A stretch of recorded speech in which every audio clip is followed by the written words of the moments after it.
2020 உலகக்கோப்பை தொடரின் இறுதிப் போட்டியில் இந்தியா மற்றும் தென்னாப்பிரிக்கா அணிகள் மோத உள்ளன. இந்த போட்டி சனிக்கிழமை இன்று இந்திய நேரப்படி இரவு 8 மணிக்கு துவங்கி நடைபெறும். இந்த போட்டியின் போது மழை பெய்ய வாய்ப்பு உள்ளதாக வானிலை அறிக்கை வெளியாகியுள்ளது.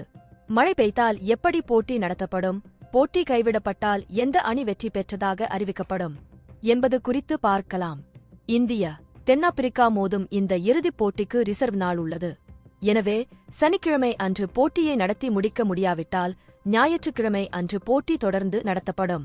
சனிக்கிழமை அன்று போட்டியை முழுமையாக நடத்தி முடிக்க கூடுதல் நேரமாக சுமார் 190 நிமிடங்கள் வழங்கப்படும். எனவே அதிக நேரம் உள்ளது என்பதால் இந்த போட்டி மழைக்கு நடுவே பகுதியாக கூட நடத்தி முடிக்கப்பட வாய்ப்பு உள்ளது. சர்வதேச கிரிக்கெட் கவுன்சில் விதியின்படி 2 அணிகளும் குறைந்தது 10 ஓவர்கள் பேட்டின் இருந்தாலே அது ஒரு போட்டியாக கருதப்பட்டு போட்டி முடிவை அறிவிக்க முடியும்.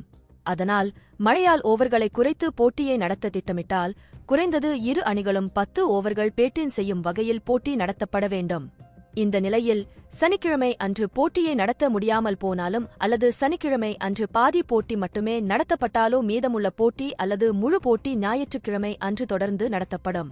ரிசர்வ் நாளான ஞாயிற்றுக்கிழமையும் மழையால் பாதிக்கப்பட்டு போட்டி முழுமையாக நடைபெறாமல் போனால் போட்டி கைவிடப்பட்டதாக அறிவிக்கப்படும். அந்த சூழ்நிலையில் 2 அணிகளும் இணைந்து உலகக்கோப்பையை வென்றதாக அறிவிக்கப்படும் என்பது குறிப்பிடத்தக்கது. ஏற்கனவே இதுபோல சர்வதேச கிரிக்கெட் கவுன்சில் நடத்திய ஒரே ஒரு தொடரில் மட்டுமே 2 அணிகளும் சேர்ந்து கோப்பையை பகிர்ந்து கொண்டுள்ளன.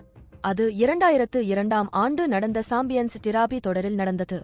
அப்போது இறுதிப் போட்டியில் மழை பெய்ததால் போட்டி கைவிடப்பட்டதாக அறிவிக்கப்பட்டது.